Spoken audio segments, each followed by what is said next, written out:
पहले 12 साल उन्होंने वॉचमैन का काम किया, 12 साल। और आज अगर 5 साल पहले उन्होंने शुरुआत करी है, और आज अगर मैं बात करूं क्राउन डायरेक्टर के लेवल पे है, और मंथली इनकम 2.5 लाख रुपए महीना। बहुत ही शानदार उनकी स्टोरी है। तो आगे की जानकारी के लिए हम उन्हीं से सुनेंगे कैसे उन्होंने इस बिजनेस को बिल्ड किया। बहुत सारे चैलेंजेस आए होंगे, तो हम आगे की कहानी उन्हीं की जुबानी सुनना चाहेंगे। तो mic over to Ranjit Kumar ji. Good morning sir. Thank you ma'am. बड़ा एक्साइटेड है, आज सुबह से मैं जगा हुआ हूँ और आदत नहीं है उठने का मेरे को सुबह सुबह इतना। तो बड़ा एक्साइटेड है मैम, और मैं बड़ा आज सबसे ज्यादा मैं थैंक्स बोलना चाहूंगा आज मैं आपको और हमारे ग्रेट गुरुओं को, जिन्होंने जिनके माध्यम से आज इतना बड़ा सेशन, क्योंकि थोड़ा घबराहट भी हो रही है क्योंकि मैंने कभी इतना बड़ा मीटिंग कभी दिया नहीं, तो कोशिश करूंगा बेस्ट एंड द बेस्ट देने का। और चलिए, तो मैं एक बार शेयर का ऑप्शन दे देंगे मैम। आप होस्ट हैं सर, आप शेयर कर सकते हैं। ओके,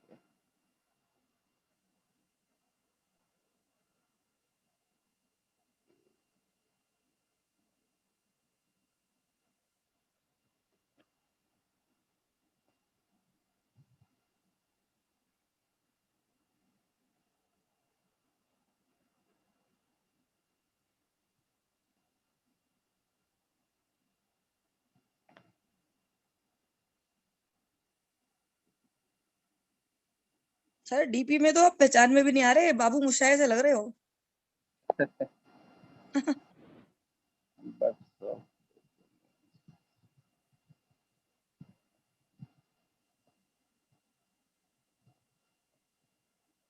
जस्ट 1 सेकेंड, एक बार मैं पीडीएफ शेयर कर कोई रहा हूँ। बात नहीं, आप कर लीजिए आराम से।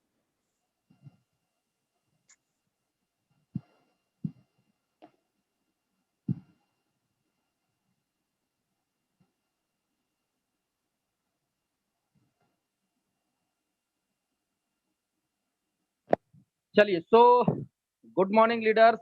जैसा कि मेरा नाम रंजीत कुमार है और तकरीबन आज से 5 साल पहले मेरी जो है वेस्टीज का, मैं बड़ा गरीब फैमिली से बिलोंग करता हूँ। गरीब से भी कह सकते हैं कि मैं बिहार के रहने वाले हैं। एक छोटा सा गांव है गया डिस्ट्रिक्ट, वहाँ के रहने वाले हैं हम। दिल्ली आए मुझे 15 साल हो गया, और मेरी घर की हालत अच्छा नहीं था क्योंकि बचपन में मेरे पिताजी किसान खेती करते हैं, और जब खेती करते थे तो बहुत सारी चैलेंजिंग थी। मैंने अपने घर के अंदर में देखा हूँ कि 100-100 रुपया के चलते लड़ाई झगड़ा होते देखा हूँ, क्योंकि स्थिति अच्छी नहीं थी। पढ़ाई लिखाई भी मैं ज्यादा नहीं कर पाया, मेरी पढ़ाई लिखाई भी 8वीं तक है। घर के जब कंडीशन सही नहीं रहता तो फिर पढ़ाई में मेरे को इतना याद है कि 50 रुपया का उस समय ट्यूशन फीस होता था, और हमारे घर वाले 50 रुपया का ट्यूशन फीस भी नहीं पे कर पाते थे। जब टीचर जब लिख के देते थे कि बेटा 400 रुपया तेरा ट्यूशन फीस हो गया, 500 रुपया ट्यूशन फीस हो गया, तो उस समय जो है जब हम लाते थे घर पे बताते थे तो पापा यही एक ही चीज बोलते थे कि बोल देना कि अभी धान का फसल लगा हुआ है, जब धान होगा बिकेगा तब जाके ट्यूशन फीस मिलेगा। टीचर बोलते थे कि अगर धान नहीं हुआ तो नहीं मिलेगा फीस क्या। तो फिर बहुत सारी चीज झेलना पड़ता था, तो उस समय मेरे को पढ़ाई करने में मन भी नहीं लगता था। मैं 17 साल की उम्र में मैं निकल गया था, कह सकते हैं कि दिल्ली से। और जब मैं दिल्ली से जब दिल्ली आया तो यहाँ पे मेरे को कोई भी काम नहीं मिला। मेरे को काम मिला यहाँ पे वो सिक्योरिटी गार्ड का। सबसे पहला यहाँ पे टाइमिंग भी लिखा होगा, डेट लिखा हुआ है। 2006 के अंदर में एक सिक्योरिटी हुआ करता था, नाइट वॉच। तो मेरा 1 साल का सफर रहा, वहां पे मैंने गार्ड का नौकरी किया। मेरी वहां पे सैलरी 2000 रुपया था जब 2006 के अंदर में। 1 साल के बाद एक व्यक्ति ने बताया कि एक अच्छी सी कंपनी है सिक्योरिटी का, G4S ग्रुप 4। तो मैं वहां पे ट्राई करने के लिए गया, क्योंकि मेरे पास सर्टिफिकेट नहीं था, तो उस समय 8वीं का भी नहीं था। तो मैं गया तो हाइट वीट थी, तो उस समय भर्तियां चल रहा था, तो मुझे G4S के अंदर में भर्ती कर लिया गया। एक बहुत बड़ा मानी जानी सिक्योरिटी हुआ करता था कि यार अगर इसमें हो गया तो शायद बढ़िया सब कुछ हो जाएगा। तो मेरे को जब वहाँ पे मैंने स्टार्टिंग किया तो मेरी वहाँ 2000 से, मैं जब इसमें ग्रुप 4 में आया तो मेरी जो सैलरी थी वो 2600 रुपया वहाँ स्टार्ट हुआ 8 घंटे का। वहाँ मैं 2000 रुपया देता था मुझे 12 घंटे का, यहाँ पे 8 घंटे का 2600 रुपया ड्यूटी मुझे मिला। और 2007 में मैंने G4S ज्वाइनिंग किया था। और ज्वाइनिंग करने के बाद 11 साल लगातार मैं ड्यूटी करता रहा। एक दिन मैं जयपुर जा रहा था, मैं बस में, बगल वाले बस पे हमारे बैठे हुए थे हमारे गुरुदेव कह सकते हैं, या मैं तो भगवान का दर्जा दूंगा क्योंकि मेरी लाइफ में, मेरी जो लाइफ चेंज हुआ है वो सर के कारण हुआ है। तो मेरे रंजीत जी, गुरुदेव, मैं 1 मिनट बीच में बोलना चाहूंगी। फोन को हॉरिजॉन्टल कर लीजिए, ऐसे टेढ़ा करके फोन को हॉरिजॉन्टल कर लीजिए आप। ओके ठीक है, अब ठीक है मैम। जी बिल्कुल। तो मैं बस पे बैठ के ट्रेवलिंग कर रहा था और वहां पे जो है बगल में सीट पे बैठे हुए थे हमारे ग्रेट अपलाइन। मैं चाहूंगा एक बार आप लोग जहाँ बैठे हुए हैं तालियां बजा सकते हैं हमारे ग्रेट अपलाइन केशव सर के लिए। तो बगल में बैठ के मुझे बताया गया कि एक बिजनेस है। मुझे पूछा गया क्या करते, मैंने बोला सिक्योरिटी गार्ड का जॉब करता हूँ सर। बोले कि कितना मिल जाता है, मैं बोला अभी तो मिलता है सर अभी 12 11 12 हजार रुपया, क्योंकि उस समय मेरा मुझे जो सर ने बताया था तो उस समय 2016 की बात है। तो 2016 में मेरी इनकम वहां पे 12 13 हजार था। मैं बोला सर 12 13 हजार रुपया मुझे मिलता है। बोले कि एक ऐसा बिजनेस है जहाँ पे दुकान चेंज करने से लाखों कमा सकते हो। मैं सही बताऊं, मैंने सिक्योरिटी गार्ड का जॉब जो मेरा होता था वो सुबह मैं 8 बजे घर से, यानी 7 बजे घर से साइकिल लेके निकलता था। और मॉर्निंग में 8 बजे रिपोर्ट करना होता था, यानी 8 बजे ड्यूटी पे पहुंच जाना होता था। 8 बजे दिन से लेके 8 बजे रात तक, आप जरा कल्पना करके देखिए, 12 घंटा ड्यूटी होती थी मेरी। स्टैंडिंग ड्यूटी होता था, शोरूम में ड्यूटी था, खड़े रहते थे। 12 घंटा में से 10 घंटा मुझे खड़ा रहना पड़ता था। और मैं मतलब आप कल्पना नहीं कर सकते कि जब शाम को मैं ड्यूटी से छूटता था तो हिम्मत नहीं होती थी कि मैं और कहीं निकलूं बिजनेस के रिगार्डिंग या किसी को बताऊं इस बिजनेस के बारे में, क्योंकि मेरी पैर जो थी वो सूज जाती थी खड़े खड़े। तो बड़ा चैलेंजिंग था मेरे लिए, बट मैंने नहीं देखा क्योंकि सर ने बोला कि लाखों कमा सकते हो। मैंने साइन किया और ज्वाइनिंग कर लिया वेस्टीज को। अब मेरे पास जो चैलेंज था कि मेरे पास टाइमिंग नहीं था, सबसे बड़ा रीजन था कि मेरे पास टाइमिंग नहीं था उस समय, क्योंकि रात में मैं 8 बजे छुटता था। बहुत सारे लोग होंगे इस मीटिंग को सुन रहे होंगे, तो उनको एक ही चीज आता है कि टाइम नहीं है मेरे पास। मैंने भी सर से एक ही चीज पूछा था, आप मुझे बताओ सर, मैं तो रात के 8 बजे छुटता हूँ। अच्छा, जो लोग गार्ड के नौकरी करते हैं उनका कोई छुट्टी नहीं होता, मंडे हो, संडे हो, ईद हो, बकरीद हो, हर दिन कोई भी पर्व हो, हर पर्व के अंदर में उनको ड्यूटी जाना होता है, चाहे वो 15 अगस्त का दिन क्यों ना हो। एक हाउस कीपिंग का भी ड्यूटी होता है, उसमें भी कम से कम सप्ताह में एक दिन या पर्व में छुट्टी होता है। लेकिन गार्ड की ऐसी ड्यूटी है कोई छुट्टी नहीं। तो सर से मैंने एक क्वेश्चन किया कि सर आप मुझे बताओ, आप कहते हो कि जो है यहाँ पे बिजनेस करने के लिए मैं तो रात में 8 बजे छुटता हूँ, मैं कहाँ जाऊं बिजनेस करने के लिए। सर ने एक चीज बोला कि सपने हैं। मैं बोले सपने तो इतने बड़े हैं सर, मैं तो बहुत सारा पैसा और हर, मैं तो चाहता हूँ पहले तो ये नौकरी से निजात मुझे मिल जाए, मुझे 15 हजार रुपया का भी इनकम आने लगे तो मैं नौकरी छोड़ दूं सबसे पहले तो। मुझे नहीं पता कि वेस्टीज में यहाँ पे लाखों मिलता है। तो सर ने मुझे उस दिन एक बात बोला था और बहुत कड़वी बात बोला, बोला अगर सपने हैं तो दिल्ली या पूरे हिंदुस्तान के अंदर में 12 बजे तक रात नहीं होता। ये बिजनेस तुझे, मैं ये नहीं कह रहा हूं कि ऑफिस में जाना है, ये बिजनेस मिलने और मिलाने का बिजनेस है। अगर कुछ करना चाहते हो, क्योंकि भगवान ने 24 घंटा ही सबको दिया है इंसान को, 25 घंटा ना तुम्हें कभी देगा। इसी 24 घंटा में कोई 10 10 काम करता है, तुम एक काम में बिजी हो। अगर इस बिजनेस में कामयाब होना चाहते हो तो 8 बजे से लेके 10 बजे 11 बजे रात तक 3 घंटा 4 घंटा तुम्हारे पास समय है। इसी 4 घंटा में अगर करना है तो कर लो, नहीं तो आने वाले दिनों में तुम बताओ कि तेरे पास कब समय मिलेगा। और वो चीज मुझे चुभ गया, लेकिन चुभ तो गया, मैं निकलना चालू किया, साइकिल से जाता था, लोगों को फील्ड में लोगों को बताता था बिजनेस के बारे में।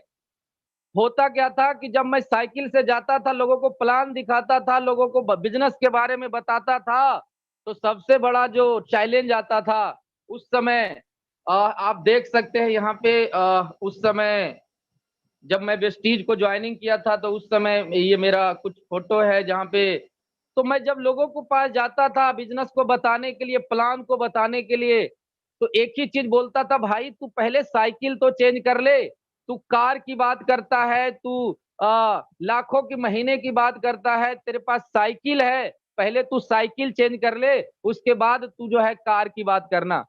और मुझे बहुत एक दो लोगों ने ऐसी-ऐसी बातें बोल दिया कि मेरे को लगता था यार ये बेकार की बिज़नेस है, ये तो मेरे बस की है ही नहीं। स्टार्टिंग बड़ा चैलेंजिंग, क्योंकि मैं दुबला-पतला भी था, वर्दी गार्ड की जो होती है उसी पर एक शर्ट डाल लेता था, चप्पल में चला जाता था। बहुत सारा 16 लोगों ने, मुझे आज भी याद है कि मुझे 16 लोगों ने मुझे इस बिज़नेस को मना कर दिया था। 16 लोग। लोग कोई कहते थे तू जिस कॉलेज में पढ़ता है उसका पहले से मैं प्रोफेसर हूँ। कोई कहता था भाई तू तो बर्बाद हो जाएगा, तू कौन-सा चक्कर में पड़ गया। कोई कहता था भाई मैंने करके छोड़ दिया, ये सब कुछ नहीं होता, सब बेकार की बातें हैं। ऐसे-ऐसे डायलॉग मुझे सुनने को मिलता था। मैं बताऊँ कि जब मैं पहली बार मैंने अपना ग्रीन आईडी कराया था, 700-800 रुपए का प्रोडक्ट लिया था, तो मेरे को लगा कि मैं इस प्रोडक्ट को किसी और को दे दूँ। मेरा एक सबसे पहला मित्र था, मेरे एक दोस्त है, मैंने उसके पास गया। मैं बोला भाई ये कमाल का कंपनी आया है यार, जॉइन करोगे लाखों कमाएगा। बोला क्या-क्या है? मैंने साबुन दिखाया, उसको पेस्ट दिखाया। बोला एक काम कर भाई, साबुन तो एक दे दे मेरे को, अब मैं बोला भाई पैसे दे दो। बोला कोई बात नहीं, लगा के देखूँगा, अगर अच्छा लगेगा तो मैं जॉइन भी करूँगा। अगले दिन मैं नाइट में उसके घर पे फिर पहुँचा, बोला भाई क्या हुआ, जॉइनिंग करो। मेरे को ऐसे देख रहा है कि लगो कि मानो कि मैंने कांड किया हो। मतलब क्या होगा भाई? बोला भाई जब से तेरा साबुन लगाया हूँ, जब से मेरे को पूरा शरीर से जलन हो रही है, मेरा आँख जल रहा था। मतलब मेन कहने का उद्देश्य था कि वो पैसा देना नहीं चाहता था, जॉइन करना नहीं चाहता था। जिगरी जो जिन्होंने मेरे साथ 10 साल ड्यूटी किया, ऐसे लोग मना कर दिए मुझे। और मेरे को बोला कि भाई तू ये सब के चक्कर में मत पड़, ये प्रोडक्ट डुप्लीकेट है, तेरे से बेचवाएगा कंपनी, कुछ हो गया तो तू तो फँस जाएगा, ये है, वो है। मैं चला था लखपति बनने के लिए, ऐसे-ऐसे लोग मिल मिल रहे थे कि मेरे को लग नहीं रहा था कि मैं इस बिज़नेस में कामयाब हो पाऊँगा। अपने जब जिगरी लोग जब इस तरह की बातें बोलते हैं, जब इस तरह के मना करते हैं, तो लगता है मेरे बस का नहीं है ये बिज़नेस करना। स्टार्टिंग बहुत बड़ा संघर्ष रहा, संघर्ष इसलिए रहता था कि जब मैं 12 घंटा ड्यूटी करके निकलता था, बहुत सारे लोगों को चैलेंजिंग होता है कि सर मैं तो जॉब करता हूँ। जब मैं 12 घंटा ड्यूटी करके निकलता था घर से, तो एक चैलेंज मेरे साथ आता था कि मेरे को लगता नहीं था कि मैं फील्ड के अंदर जा पाऊँ। क्योंकि मेरे को लगता था 1 घंटा सबसे पहले मैं बैठूँ कहीं पे अच्छा जगह पे कि मैं पहले अपने पैर को मेरा राहत मिले, बैठना चाहता था, लेकिन इतना जुनून था। 16 लोगों ने मना किया सर से, सर ने फिर सर को मैंने फ़ोन किया कि सर आप मुझे बताओ मैं इस बिज़नेस को कैसे करूँ? लोग मना करते हैं। सर ने बोला एक काम करो, सबसे पहले अपना हुलिया को चेंज करो।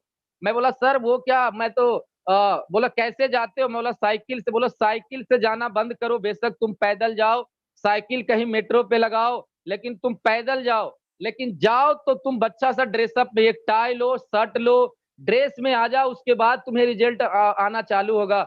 सर ने मैं बोला सर एक बार आके मुझे बढ़िया ढंग से प्लान बता के और फिर 1 बार 2 बार मीटिंग चलो देने के लिए, मैं सीखना चाहता हूँ कि आखिर ये दिया कैसे जाता है।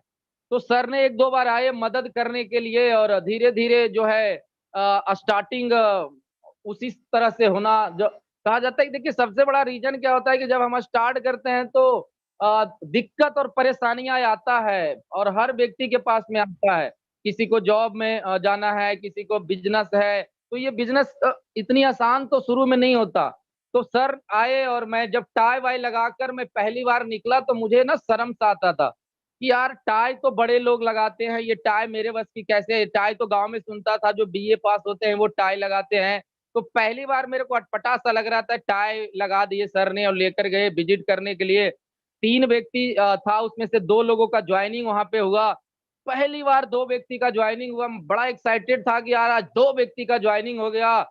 सर ने बोला कि बस इसी ड्रेसअप में तुम जाना, बुक रखो, किताब रखो, वॉइस भी। अब तू कार की बात बोलो, लाखों की बात बोलो, ये टाई जो है ना तेरा बिजनेस करा देगा।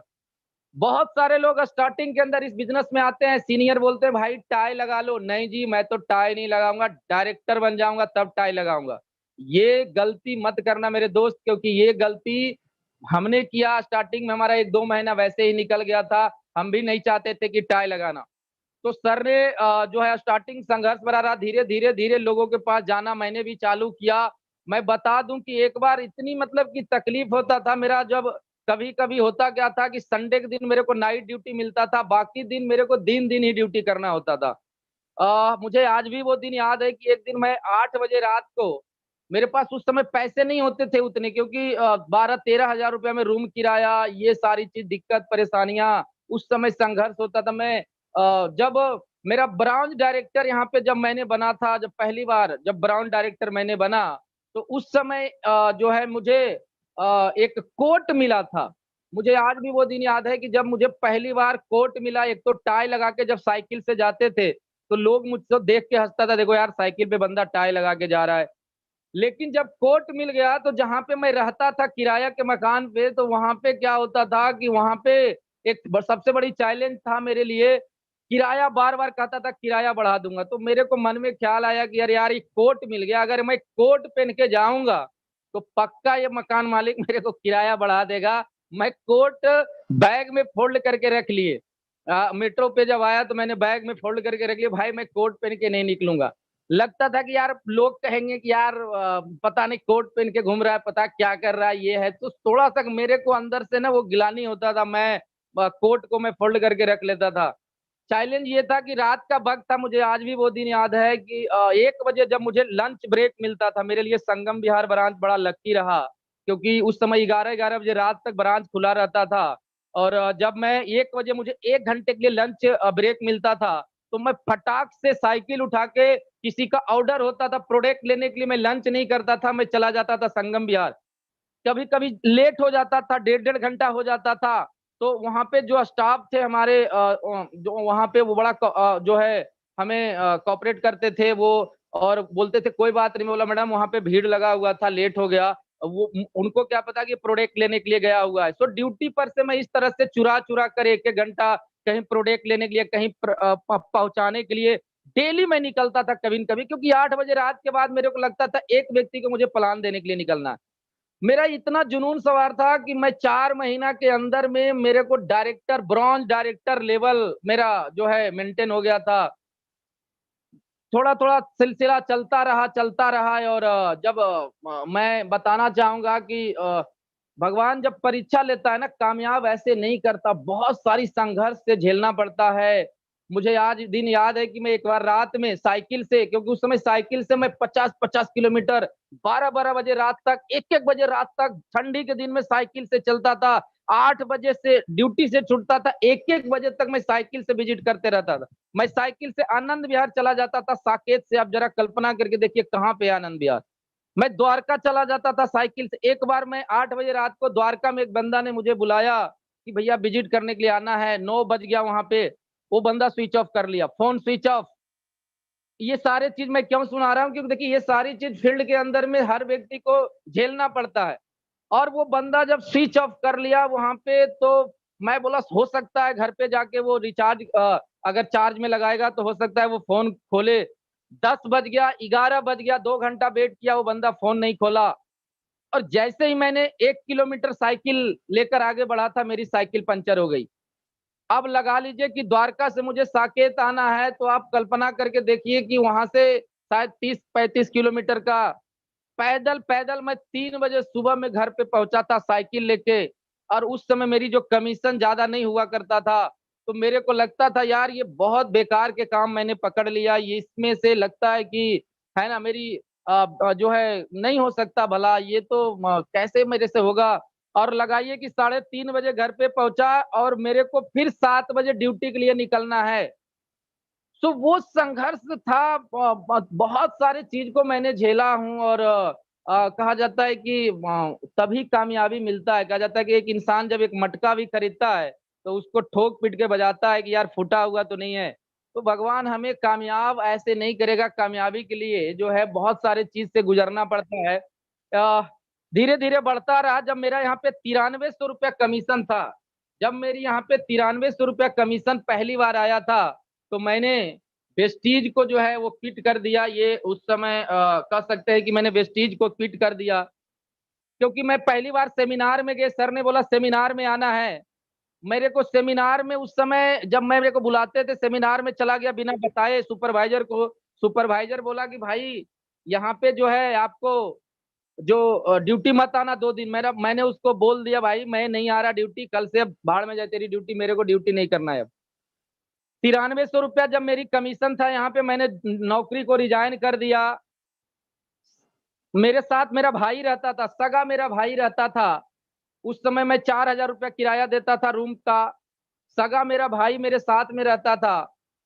जब देखा कि कोट पैंट पहन के सेंट लगा के ये भाई निकलता है, तो भाई बोला भाई मैं तेरे साथ नहीं रहूंगा, तू तो मेरा भी पैसा जो बुढ़ा देगा, तू तो सेंट लगा के चलता है। तो उन्होंने, मेरा भाई भी मेरे साथ अलग हो गया। अब संघर्ष ये था कि अब 4000 रुपया रूम किराया कभी मुझे देना है, खाना पीना, बाल बच्चा पढ़ाई लिखाई घर में देना। मैं एक कमेटी खोल रखा था, 5000 रुपया उस पे उसको देना। और अगले महीना जो मेरा कमीशन आया वेस्टीज से, वो 6500 रुपया आया। 9300 रुपया कमीशन से मेरा 6500 कमीशन आया।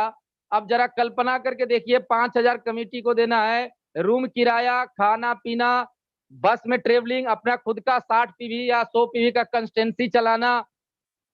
मेरे जिंदगी के अंदर में वो जो 3 महीना जो गुजरा है, मैं कल्पना नहीं कर सकता। मेरी वाइफ जो थी वो गांव में रहती थी, और भाई ने इतना मम्मी पापा को भड़काया कि वो तो नौकरी छोड़ दिया है, वो चूल्हेड़े का काम पकड़ लिया है, घर घर जाके नून तेल चाय पत्ती साबुन बताते फिरता है, बर्बाद हो जाएगा, ये है वो है।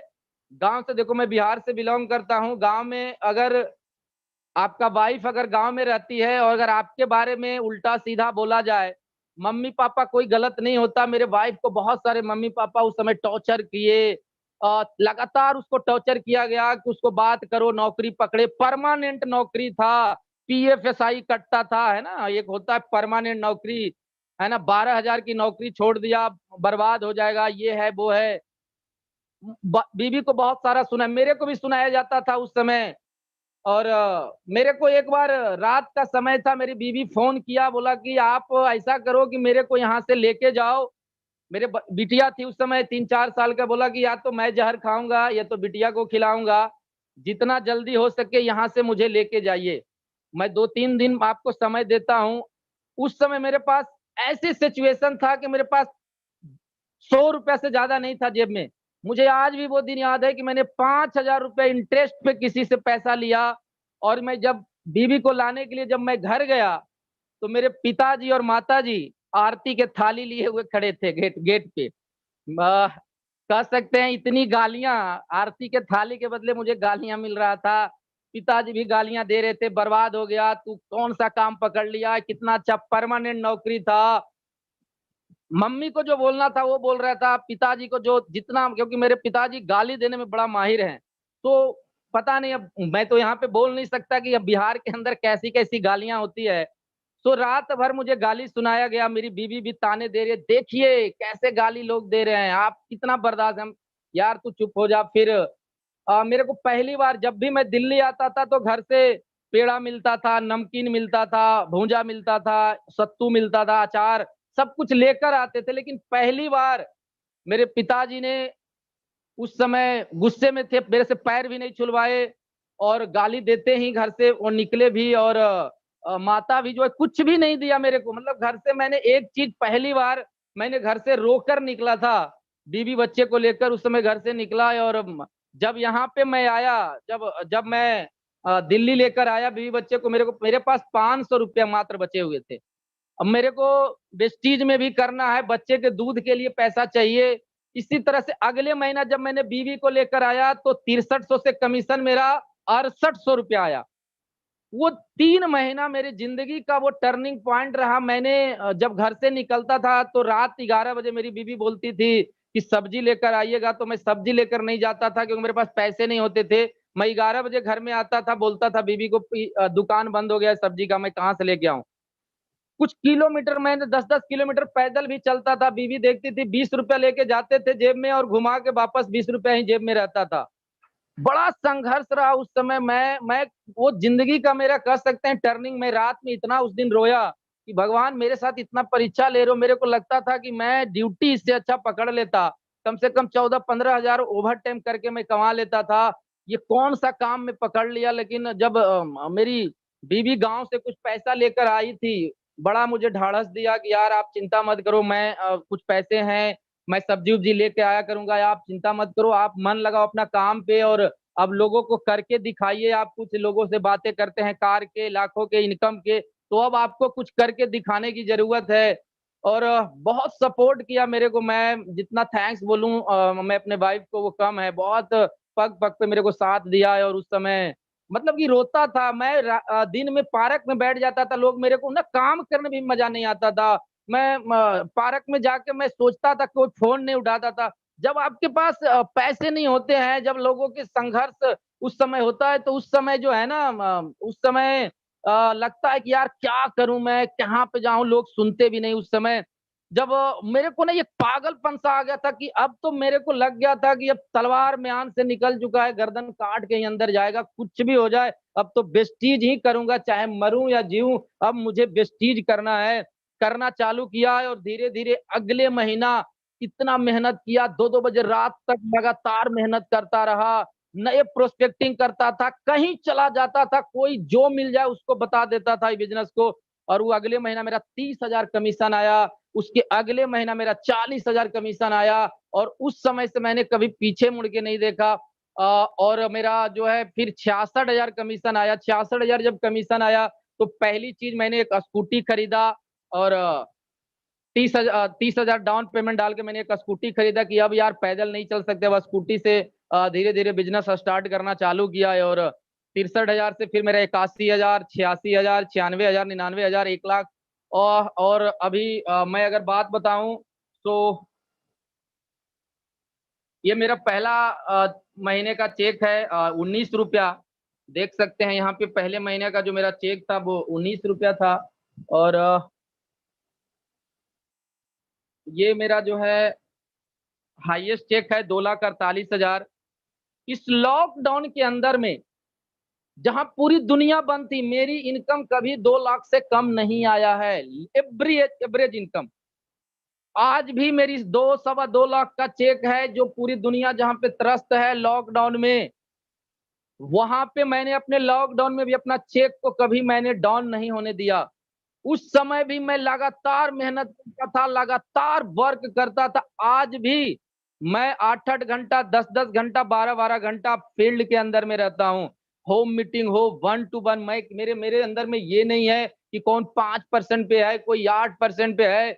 मैं जहाँ पे मैं लोगों को लगता है कि यार मैं लोगों को कैसे हेल्प कर पाऊँ, लोगों को कैसे बता पाऊँ। सो ये वहां से स्टार्टिंग किया। फिर मैंने एक स्कूटी लिया, फिर मेरे को एक मैंने बुलेट लिया और स्कूटी को इतना चलाया 1 लाख किलोमीटर तक मैंने 1 साल के अंदर में चला लिया था स्कूटी को। अब जरा कल्पना करके देखिए कि कितना मैंने भागा होगा। फिर मैंने एक बुलेट लिया, बुलेट के बाद जो है मैंने ये मेरा पहला फर्स्ट कार था मेरा। ये पहली बार मैंने जो है वेस्टीज से कार मुझे मिला सेलेरियो। और बड़ा एक्साइटेड था, मुझे खुद विश्वास नहीं होता था कि मैं कार ले पाऊंगा।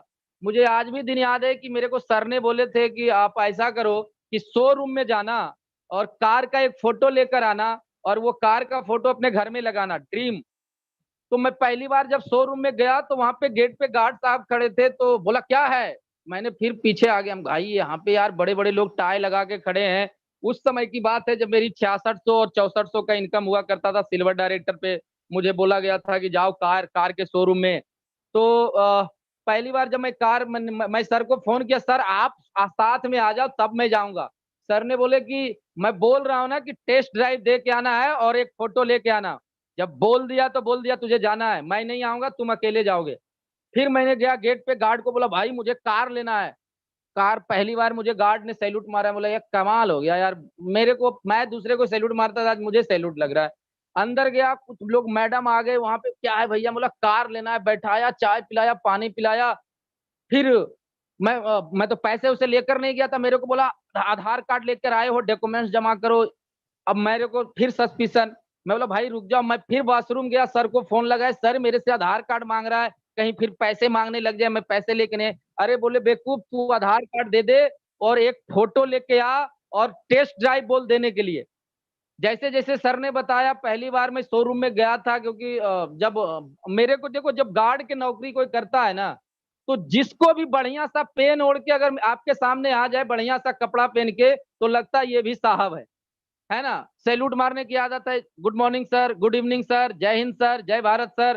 तो मेरे को लगता था कि यार ये सारे जितने भी शोरूम में है ना, ये बड़े बड़े लोग होते हैं, बड़े लोग होते हैं, मैं यार कार लेने के लिए आया हूँ। तो पहली बार मैं कार का फोटो ले जाके अपने घर पे लगाया था। और मेरा रिलेशन, मेरे मैं जहाँ पे रहता था, मेरे ऊपर वहीं पे मामी रहती थी। छठ पर्व होता है हमारे बिहार के अंदर में, तो गेस्ट लोग सब आते हैं, बहुत सारे लोग बाहर बाहर से। तो मेरे घर पे भी कुछ लोग गेस्ट आए हुए थे, और जो कार का फोटो लगा हुआ था, वो कार के फोटो मैंने डेट डाल दिया था 2018 का।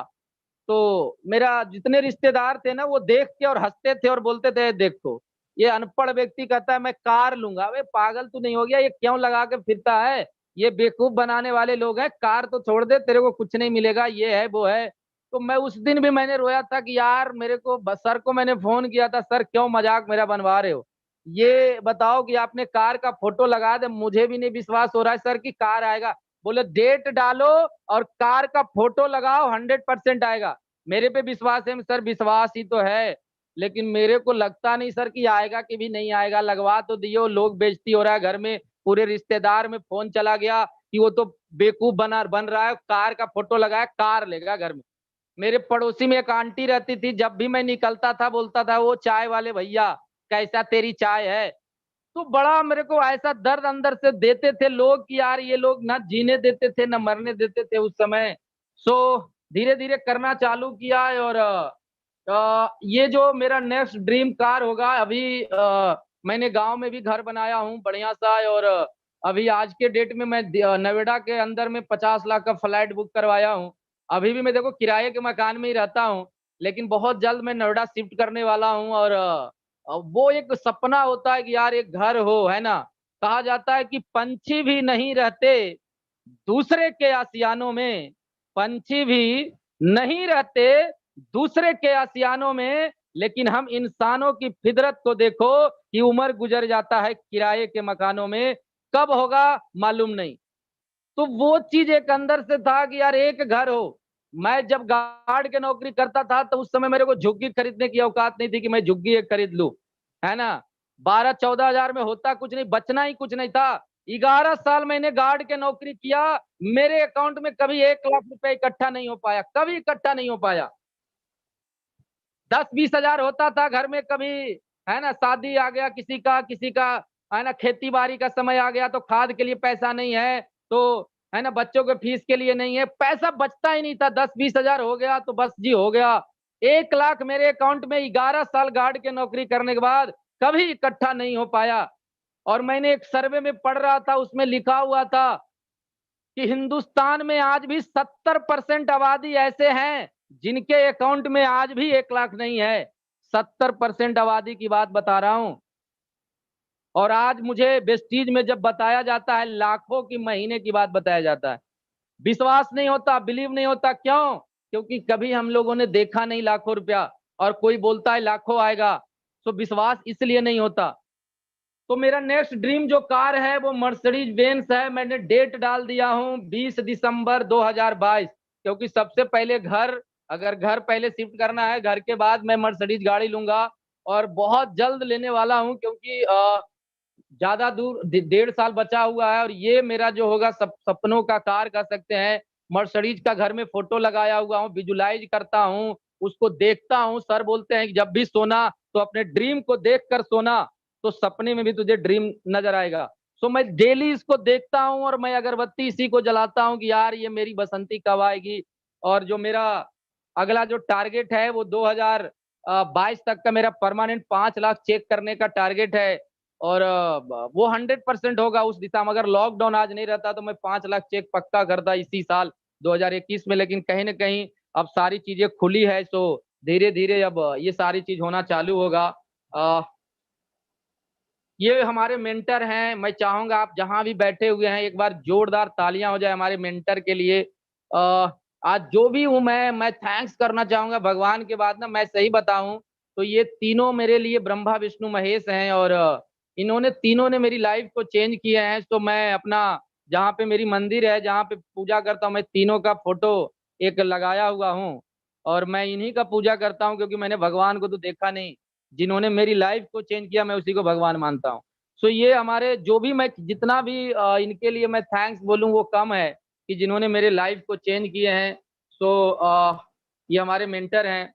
कुछ हमारे मैं आज पैसा मैं नहीं कमा रहा, हमारे टीम में बहुत सारे लोग आज कामयाब हैं। आज हमारे टीम में लमसम लमसम 18 लोग ऐसे हैं जो अपना खुद के कार चलाते हैं, 18 लोग।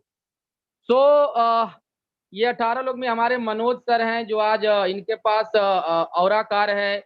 ये हमारे शशिकांत सर हैं, जिनकी 60,000 का चेक है। आज इनके पास बलिनो कार है, जो है मारुति स्विफ्ट कार है। दीपक शर्मा जी डायमंड डायरेक्टर हैं, आज इनके पास जो है नेक्सा कार है। हमारे इंद्रदेव यादव सर हैं, जिनके पास देखिए आज वैगनार कार अभी लॉकडाउन में वो लिए हैं। आज इनकी भी इनकम लमसम लमसम 40 से 45 लाख इनकम है। ये हमारे टीम में टेकलाल श्रेष्ठा जी हैं, जो आज सलेरियो कार चलाते हैं। आज इनका इनकम 1,37,000 है।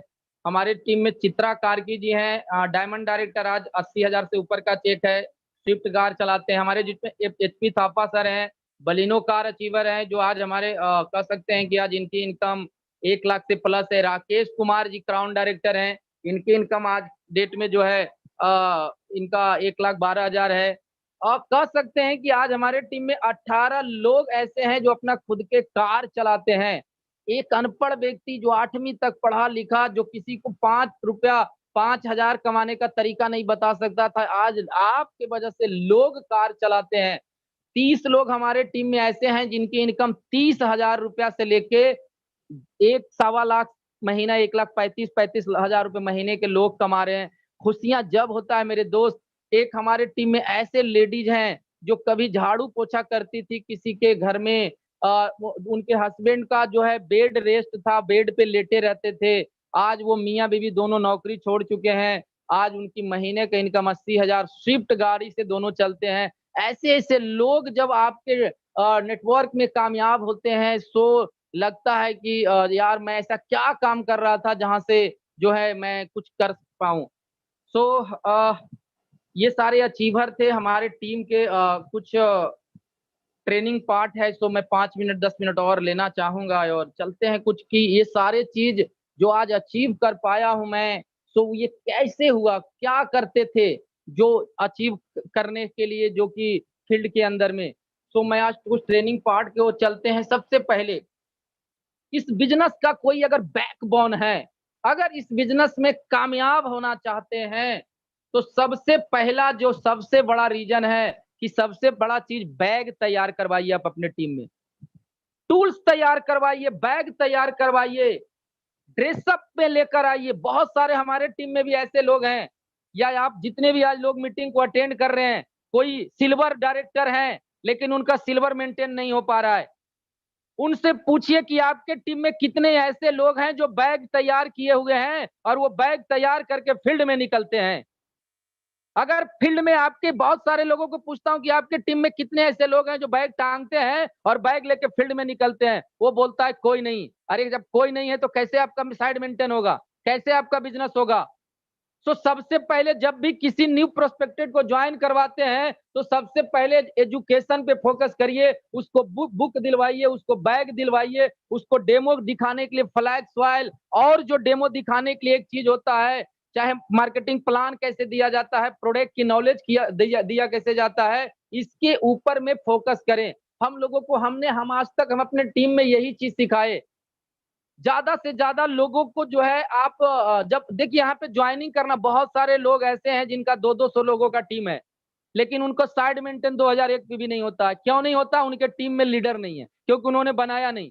तो ये बिजनेस पौधा लगाने का बिजनेस नहीं है, कि पौधा को रोप दिए, उसको केयर नहीं किए, खाद डाले नहीं, तो वो सूख जाएगा पौधा, वो कभी आगे नहीं बढ़ेगा। तो सबसे बड़ा चीज है कि जिस व्यक्ति को आप ज्वाइनिंग कराते हैं उसको पूरी टूल्स तैयार करवाइए। बहुत सारे तरह हमारे टीम में लीडर हैं जो पहले ही बिलिंग करवाते हैं, और उनको जो है ना, जो आप कोशिश करिए उनको एजुकेशन देने का। बहुत सारे लोग बुक नहीं दिलवाएंगे, पहले उनको तेल और चाय पत्ती दिलवा देते हैं। आप क्या उनको यहाँ पे लाखों कमाने के लिए लेकर आए हैं कि उनको क्या लेकर आए? बहुत सारे लोग इस बिजनेस में लेकर आते हैं, चलो हमारा पीवी बढ़ जा रहे। भैया एक बार 10-20 पीवी बढ़ जाएगा, एक दो साबुन कम दिलवाओ लेकिन बुक जरूर दिलवाओ, क्या होगा? 2 पीवी कम आएगा। लेकिन वो बुक के साथ में अगर उन्होंने अपना मार्केटिंग प्लान सीख लिया, प्रोडक्ट की नॉलेज सीख लिया, तो वो फील्ड में जाके धमाल मचाएगा। तो कुछ लोग जो है बिजनेस को तो करते हैं, लेकिन वो सिर्फ ज्वाइनिंग करवाए, एक बार बिलिंग करवाए, बस हो गया जी। अब तो अगले 7 तारीख 10 तारीख को फोन करेंगे फिर दोबारा, हाँ जी सामान परचेजिंग किए नहीं। वो बंदा 1 साल तक कभी किया नहीं, कुछ बताया नहीं, नॉलेज है नहीं। और उस आज मैं अपनी टीम की बात बताता हूं, जितने लोग कंसिस्टेंसी ऑफर करते हैं, सीएनसी ऑफर करते हैं, एक बार 4 महीना तक चला लिया, 70% कंसिस्टेंसी ऑफर दोबारा नहीं चलता, किसी का नहीं चलता दोबारा सीएनसी ऑफर। क्यों नहीं चलता? क्योंकि हमने उनको नॉलेज नहीं बताया। उनको प्रोडक्ट महंगा लगता है, ये तो महंगा है जी। ज्यादातर लोगों से जवाब यही सुनता हूं, प्रोडक्ट तो महंगा है, ये तो हमारे बस का है ही नहीं। रीजन क्या है कि हमने उनको नॉलेज नहीं बताया। सप्लीमेंट अगर किसी को दे दो तो उनको लगता है तो दवाई है जी, क्योंकि नॉलेज तो है नहीं कि सप्लीमेंट क्यों खाना चाहिए।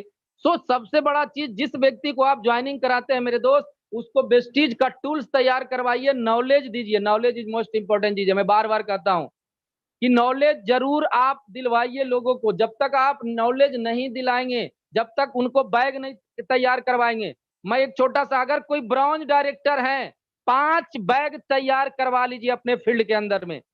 5 लोगों को बैग तैयार करवा लीजिए, फील्ड में उतार दीजिए।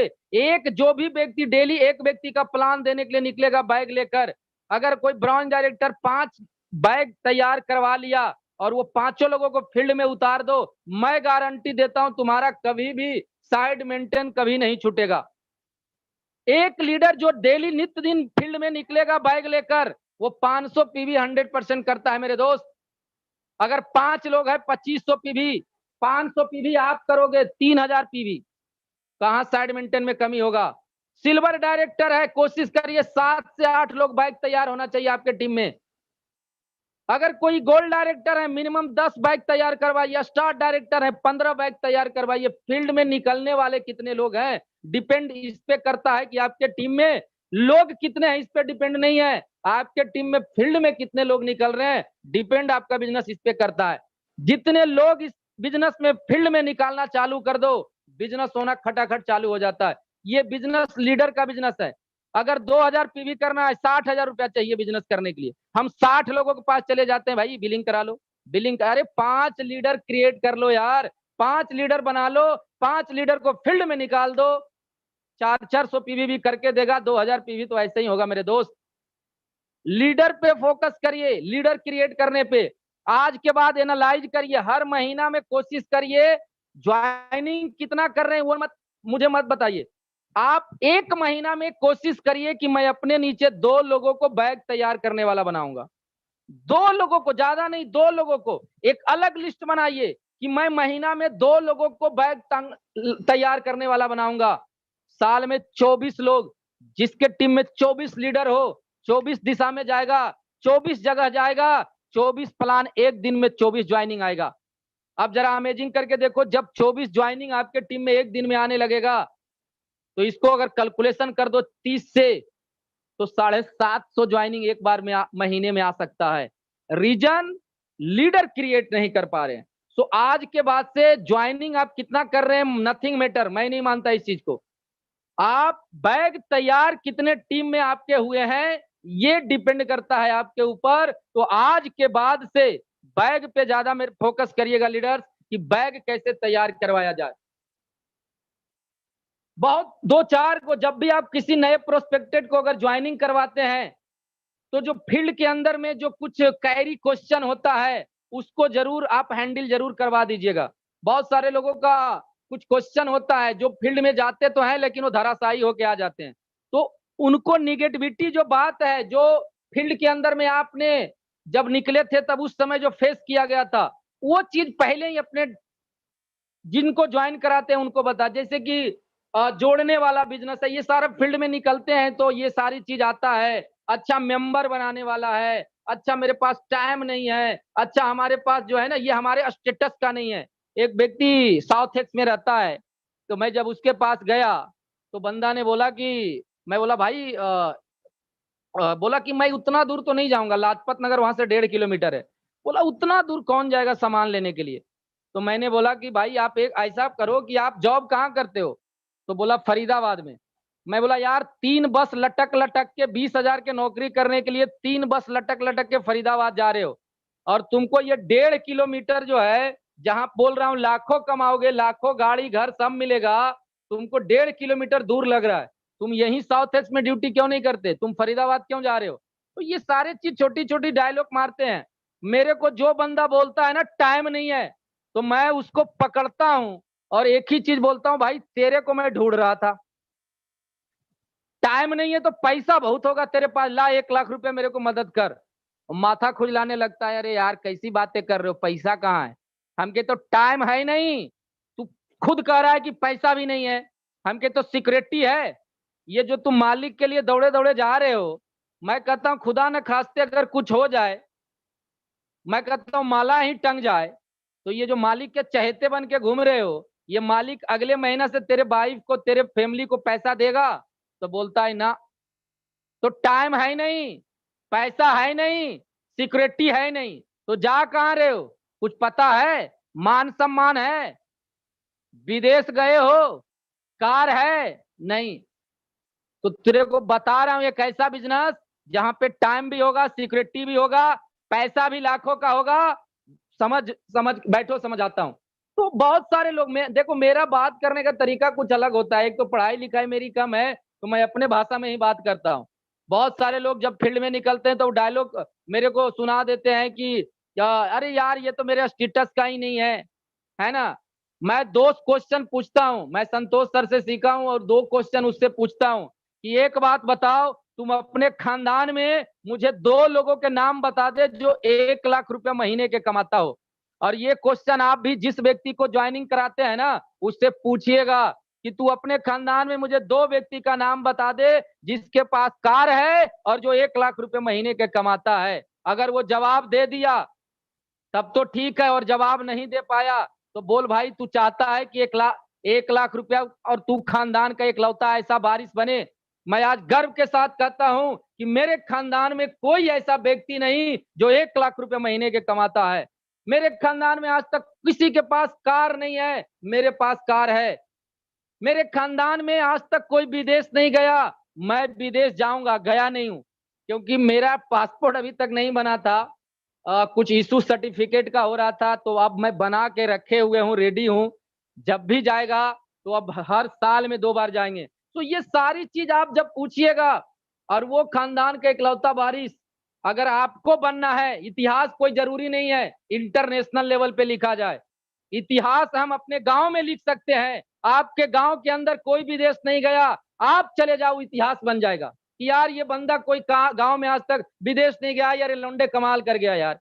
सो ऐसा नहीं कि मुझे जो है कोई राज्य स्तर पे ही, आप छोटे छोटे गांव में भी अपना जो है इतिहास लिख सकते हैं, अपने कस्बा में जाके इतिहास लिख सकते हैं, क्योंकि ये बिजनेस इतिहास लिखने वाला है। ये बिजनेस उस ऊंचाई पे लेकर जाएगा आपको जो कभी आपने कल्पना नहीं किया। अगर ये सारी चीज चाहिए तो आपको फील्ड में उतर कर काम करना पड़ेगा। सो ये सारी जो छोटे छोटे जो क्वेश्चन होते हैं, जो हैंडल जो फील्ड में आप फेस करते हैं, उसका जरूर आप उनको बता दीजिएगा। मेंबर बनाने वाला है, चैन बनाने वाला है ना। मैं जब भी कोई बोले ना कि चैन बनाने वाला है, मेंबर बनाने वाला है, उसको 2 सवाल करिएगा। बोलो भाई सुबह उठते हो, कोलगेट इस्तेमाल करते हो, कोलगेट के चैन में जुड़े हुए हो। टाटा का चाय पीते हो, टाटा के चैन में जुड़े हुए हो। आशीर्वाद के आटा खाते हो, आशीर्वाद के चैन में जुड़े हुए हो। जियो का सिम चला रहे हो, जियो के नेटवर्क में जुड़े हुए हो। ये तुम जो है जहां जॉब कर रहे हो, बॉस के नेटवर्क में जुड़े हुए हो। तुम्हारा शरीर छलनी हो रखा है दूसरे के चैन में जुड़ जुड़ के, और तुम सवाल मेरे से कर रहे हो कि मेंबर बनाने वाला है, चैन बनाने वाला। कौन सी चैन की बात कर रहे हो भाई? तू तो पहले से चैन में जुड़ा हुआ है। आज तो तुझे आगाह करने के लिए आया हूं कि अपना खुद का चैन बना ले। और जो लोग चैन बनाते हैं वो चैन के नींद से सोते हैं, और जो चैन नहीं बनाते वो बेचैन रहते हैं। तो अगर आप चैन के नींद में सोना चाहते हो तो चैन बनाओ। चैन सारे लोग बनाए, नवरत्न तेल बेचने वाला, कुरकुरे बेचने वाला, बिस्किट बेचने वाला, भुजिया बेचने वाला, ये सारे लोग चैन बनाए हैं भैया। इसीलिए आज ये अमीर के कैटेगरी में आते हैं। आज तो मैं तुझे आगाह कर रहा हूं कि तू खुद अपना चैन बना, और अगर नहीं चैन बनाएगा तो जिंदगी भर दूसरे के चैन में जुड़ा हुआ पहले से था और आगे भी जुड़ा हुआ रहेगा। इसलिए मैं आज तुझे बताने के लिए आया हूं कि अपना खुद का चैन कैसे बनाया जाता है। तो आपको कुछ न कुछ ऐसी क्वेश्चन जो कि फील्ड के अंदर फेस किया जाता है उसको बताना पड़ेगा। अगर ये सारी चीज करते हैं फील्ड में, मैं बैग पे ज्यादा फोकस करिएगा, क्योंकि अगर बैग तैयार करने, मैं ज्यादा बैग पे ही फोकस करता हूं। दूसरा, इवेंट बेचने का बिजनेस है। जैसे आज प्रोग्राम हो रहा है 5:30 बजे, इस प्रोग्राम के अंदर में कोशिश आप करिए, आप आए हुए हैं अच्छी बात है, ये बिजनेस आपसे नहीं चलेगा। आपके टीम के लोग कितने आए ये डिपेंड आपके ऊपर करता है। जब भी कोई इवेंट होता है, चाहे ऑफलाइन प्रोग्राम होता हो चाहे ऑनलाइन प्रोग्राम होता हो, कोई भी प्रोग्राम होता है, एक्साइटमेंट लेवल में उसका प्रचार करिए। बहुत सारे लोग फोन कर देंगे, हाँ जी गुड मॉर्निंग सर, आज एक मीटिंग है आइएगा। अरे उस शाम सुबह में बताए हो, उसको ये नहीं पता सुबह में खाना क्या खाया था, वो शाम को उसको क्या पता रहेगा। आप बताइए इस तरह से कि लगे कि मानो कुछ ऐसा बता रहे हो कि लगता है कि कुछ होने वाला है।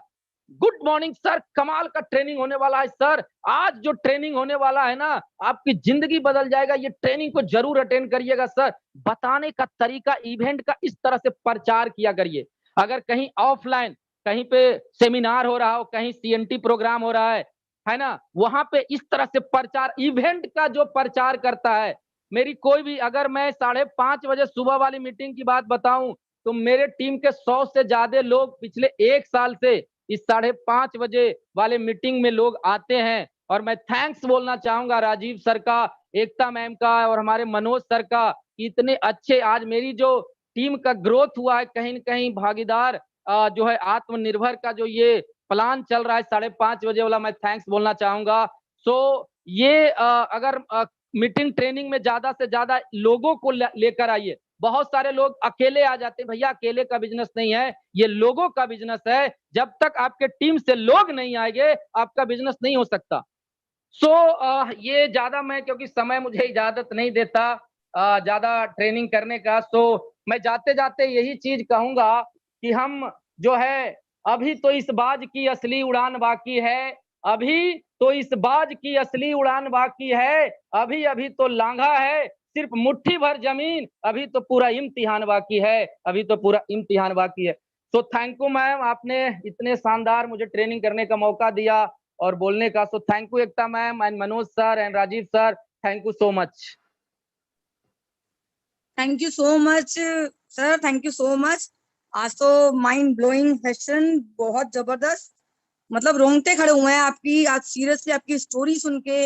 मैं इमोशनल भी हो गई थी सर, सीरियसली मैं तो मतलब रोना सा आ गया था एकदम कि मतलब कितना स्ट्रगल किया है आपने। और आपको पता है सर, मैंने आज स्पेशली ये इसका लिंक कॉपी करके और स्पेशली राजीव सर को भेजा कि सर आज आपने बड़ी अच्छी मीटिंग मिस कर दिया, बहुत ही शानदार। सीरियसली एक्चुअली आपकी स्टोरी में इतना दम है ना, और एक एक बंदा रिलेट कर पा रहा होगा। सबसे बड़ी बात, 1000 लोग कितनी जल्दी पूरे हो गए। मैं तो सबको एक चीज बताना चाहूंगी, बहुत सारे लोग आते हैं, सिर्फ आपने बहुत अच्छे से बोला हम लोग इनवाइट कैसे करते हैं। बहुत सारे लोग आते हैं, अगर लीडर अच्छा है, स्टोरी अच्छी चल रही है तो ठीक है ना, तो अगर अच्छी चल रही है तो अपने लोगों को बोलेंगे जल्दी जल्दी मीटिंग में आ जाओ, जल्दी जल्दी मीटिंग में आओ, बहुत अच्छी स्टोरी चल रही है। लेकिन अगर लीडर खुद पसंद नहीं आ रहा, अरे भैया वो अपने लोगों को फोन ही नहीं करते, अरे भैया मैं भी सो रहा हूँ तू भी सो जा, चल लीडर भी अच्छा नहीं आज। तो मतलब इस तरीके से हम इसे लाइटली नहीं लेना। बहुत ही शानदार आज आपकी स्टोरी, जिन लोगों ने मिस करी, बहुत कुछ मिस करा, बहुत ही शानदार सर आपकी स्टोरी। मैं एक बार दोबारा आपका समय जरूर लूंगी, बिकॉज नए लोग बहुत सारे जुड़ते हैं हमारे साथ। मैं चाहूंगी मतलब सभी लोगों के बीच आपकी स्टोरी पहुंचनी चाहिए। बहुत शानदार, seriously thank you so much sir अपना कीमती समय देने के लिए। Thank you. मैं अरविंद जी को बोलूंगी जिन्होंने आपका नाम रिकमेंड किया,